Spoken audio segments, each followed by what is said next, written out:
All right, ready to dive in. Today, we're cracking open How to Make People Like You in 90 Seconds or Less by Nicholas Boothman. Ooh, good one. This book, let me tell you, it's packed with insights on making those connections that really count, personally and professionally. I think what's interesting is how Boothman goes beyond just like surface level advice. Right. He really digs into the psychology of it all. Why do certain things just click? Totally. And he starts right off the bat with this idea. You have 90 seconds. Just 90 seconds to nail a first impression. Kind of a crazy thought, right? Yeah, a little intimidating. It is, but understanding that, I think, is crucial, especially these days when everyone's so busy. Makes sense if you think about how much is coming at us constantly. Our brains are like, gotta make snap judgments. Exactly. But Boothman says, hey, let's use that to our advantage. Let's be intentional about those first few moments. I like that. So how do we do it? Spill the secrets. Well, he's got this 5-step process, the 5-part greeting, he calls it. It's all about those subtle cues. Oh, those unspoken things that say so much. Exactly. And it starts with, get this, open. Yeah, think open posture. Unbutton that jacket. Face them directly. Hands visible. It's like you're subconsciously saying, hey, I'm approachable. I see. No barriers. Right. And then comes, wait for it, eye. Eye contact. You got it. But he says, be the first. Make that eye contact first. That's interesting. Could go either way, though, couldn't it? Yeah, how do you make sure it's welcoming, not, like, intense? That's where Beam comes in. The smile. The smile. You put those two together, direct eye contact and a genuine smile, it completely changes the vibe. Oh, yeah, that makes a difference. It's like disarming. It is. And then, of course, the hi. Basic, but important, I guess. Well, yeah, but he emphasizes the energy, a pleasant tone, and, oh, this is key. Use your name. Oh, your own name. I never thought about that. It's like, I'm not just anyone. I'm your name. Nice to meet you. It personalizes it instantly. Exactly. And then the final piece, lean. Lean in. Yep, a subtle lean, like, I'm interested. Tell me more. It's amazing how these little things can convey so much. Isn't it all those nonverbal cues? So you nail those 5 steps. You've got a pretty solid foundation. Okay. But then how do you build on that? How do you really get that connection going? Well, he talks about this idea, rapport by design. Rapport by design. That sounds, I don't know, almost a little manipulative. I know, right? But it's not like that. It's more about intentionally syncing up with the other person. Syncing up, like matching their energy? Yeah, their vibe, their pace. Yeah. Not changing it, just meeting them where they are. Yeah. Oh, so like if they're talking fast and I deliberately slow down. Might not work so well, you're out of sync. Got it. Like dancing, Oh, I like that analogy. You're moving together, but you're still you. Right. And Boothman has this great story about using this technique with a lawyer he knew. Oh, tell me, what happened? So they were on a ski lift together, just small talk. But this time, Boothman decided to try this syncing up thing. Subtly, I assume. Yeah. Posture, gestures, even tone of voice. And guess what? Did it work? The lawyer actually started opening up. They had a real conversation for the first time. Wow.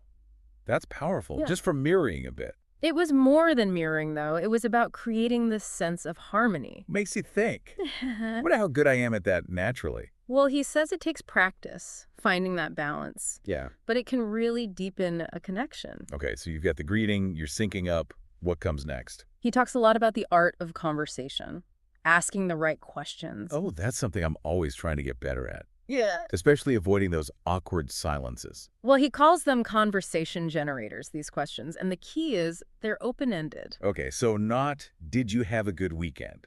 Which, let's face it, usually gets a one-word answer. Right. More like, what was the highlight of your weekend, Give him a chance to elaborate. That makes them think. Yeah, and it shows you're genuinely interested. Which is huge. Yeah.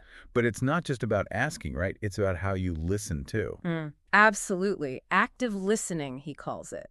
And it's not just hearing, it's really engaging with what they're saying. Okay, so how do we become better at that? I'm all ears.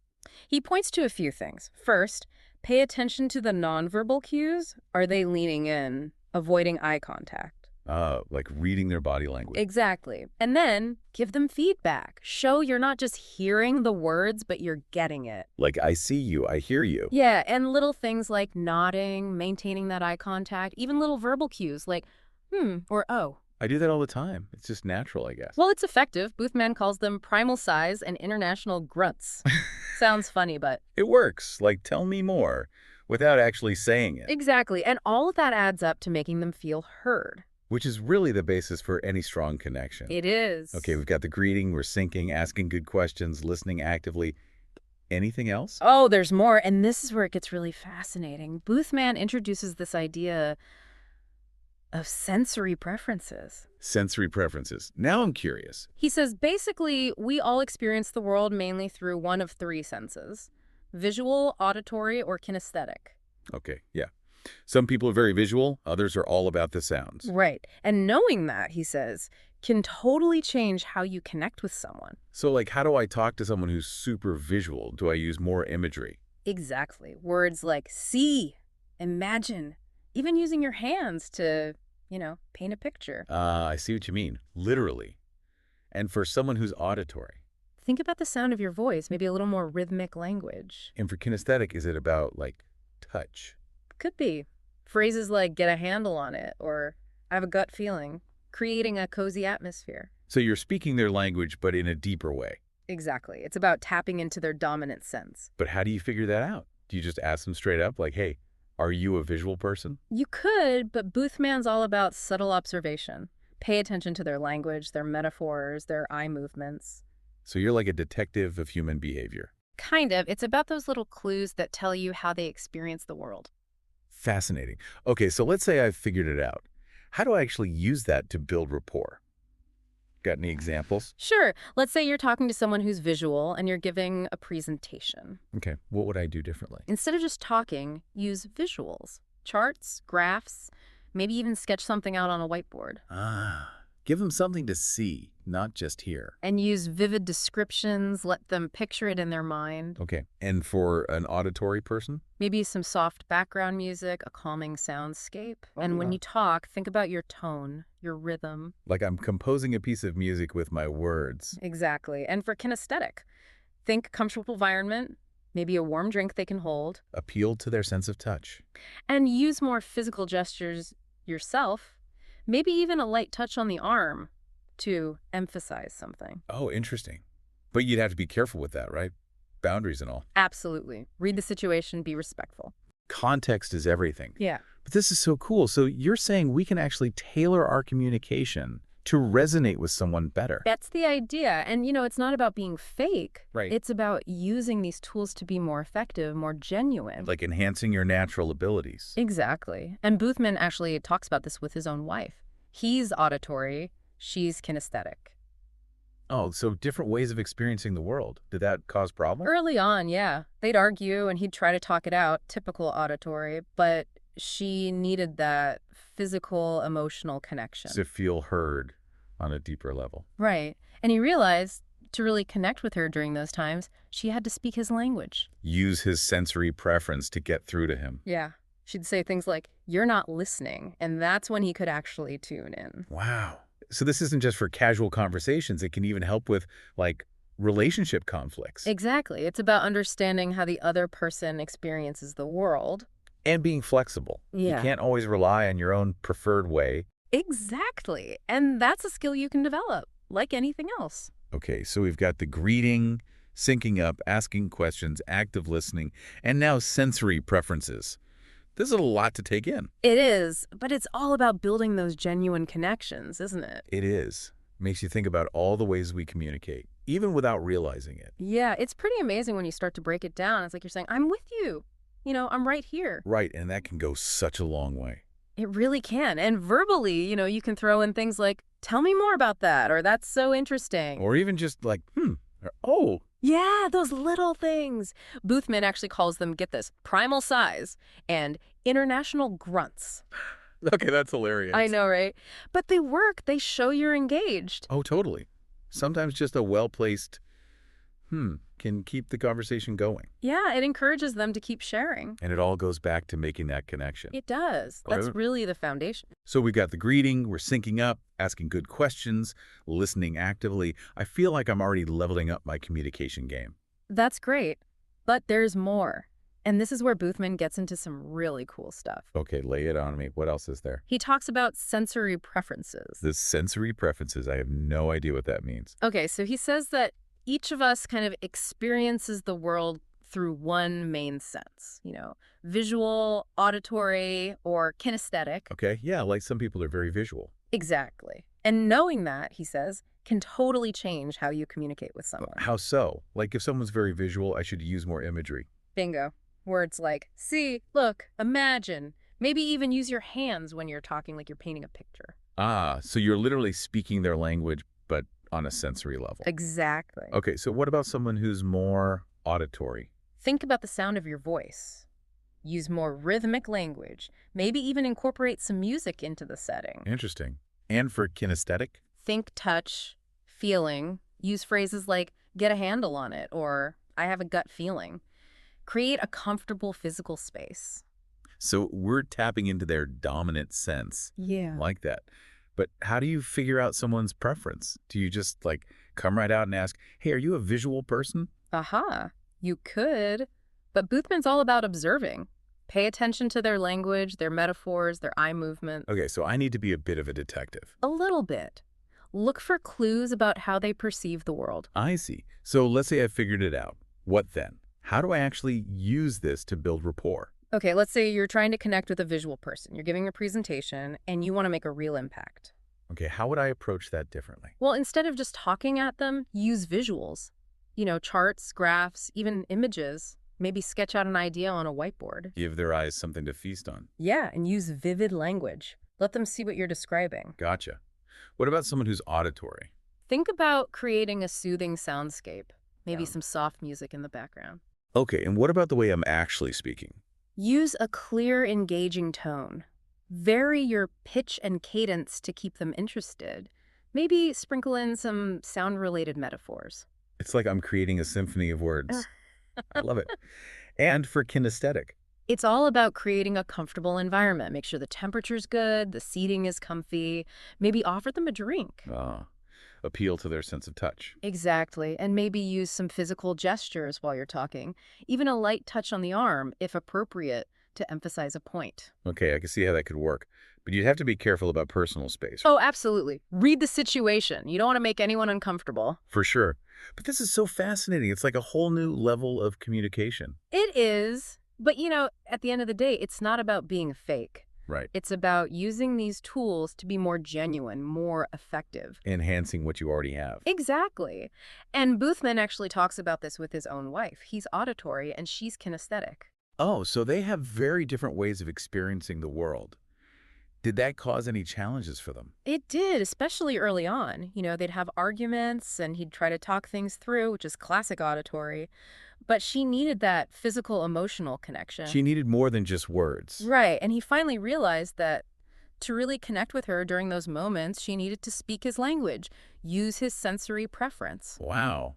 So she'd say things like, you're not listening, so he would actually tune in. Yeah. And that's when they could actually work through things. It's incredible that this stuff can even help with relationship conflicts. It can, because it's all about understanding how the other person experiences the world. And being adaptable.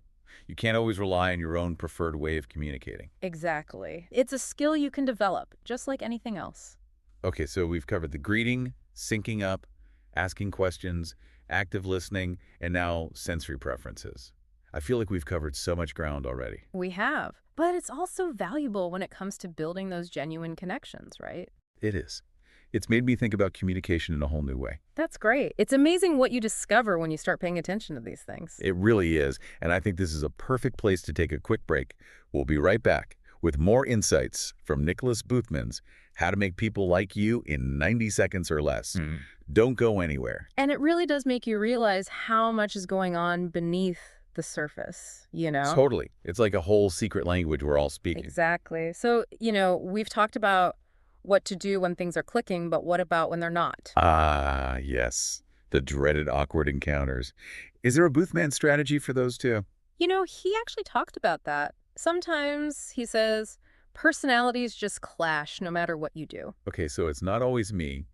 It's reassuring to know that sometimes it's just not a good fit. Yeah, exactly. And in those cases, he actually encourages a graceful exit. So recognizing when it's just not going to work and moving on. Right. Not every interaction has to be a deep connection. That's fine. That makes sense. So we've talked about what to do when things are good, what to do when they're not. What about things we should avoid doing? Common mistakes people make when trying to build rapport. Oh, there are definitely a few. I think one of the biggest ones is trying too hard. Oh, yeah. Like being overly eager to please. Exactly. It can come across as like desperate or inauthentic. And nobody wants that. What else? And another big one is dominating the conversation. Talking about yourself nonstop. Ah, yes, the classic me syndrome. Right. And it goes back to active listening, being genuinely curious about the other person, letting them share. It's a two-way street, after all. It is. And another mistake is being too quick to offer advice. Oh, I'm so guilty of that. I think a lot of us are. But sometimes people just need to vent. To feel heard without being judged or told what to do. Exactly. And it's so tempting to jump in with solutions, but sometimes just listening is the best thing. So hard to resist sometimes, though. It is. And another thing along those lines is interrupting. Ugh, yes, that's the worst. So rude. And it makes the other person feel like they're not being heard. Totally shuts down the conversation. It does. So yeah, definitely be mindful of those interrupting habits. Okay, so we've got trying too hard, talking too much, offering advice, interrupting. What else should we watch out for? Well, Boothman also talks about body language, nonverbal cues. Oh yeah, those unspoken signals. Exactly. And he says it's crucial to be aware of our own body language and the other person's. So like if I'm saying I'm interested, but my arms are crossed. Yeah, that's sending a mixed message. And then paying attention to their cues. Are they leaning in? Are they fidgeting? It's like becoming a body language expert. Kind of. It's about reading those subtle signs. This is also fascinating. It makes you realize how much goes into communication, even without us realizing it. It does. And it's not about becoming some kind of like manipulative master communicator. Right. Not trying to trick people. Exactly. It's Yep. about using these tools to be more genuine, more effective in your interactions. Like enhancing your natural abilities. Exactly. And as we wrap up this deep dive into Boothman's work, I think it's important to remember that building rapport is a journey, not a destination. That's a great point. It's not like you learn a few tricks and you're done. Right. It's about constantly learning, growing, adapting. Absolutely. And on that note, a huge thanks to you for joining me on this deep dive into Nicholas Boothman's How to Make People Like You in 90 Seconds or Less. It's been a fascinating look at the art of connection. It has. I hope our listeners have picked up some valuable insights they can use in their own lives. Me too. And remember, building rapport is a skill. You can learn it, practice it, get better at it. So go out there, experiment, have fun, and connect. Exactly. And if you could go back to the beginning of this deep dive, knowing what you know now, what's one technique you'd be most excited to try out in your own life? Ooh, that's a good one. Really makes you think about putting all these ideas into action. It does. Remember, it's not about being perfect. It's about being present, authentic, and open to those connections. Beautifully said. And on that note, we'll say goodbye for now. Until next time, keep diving deep and keep connecting.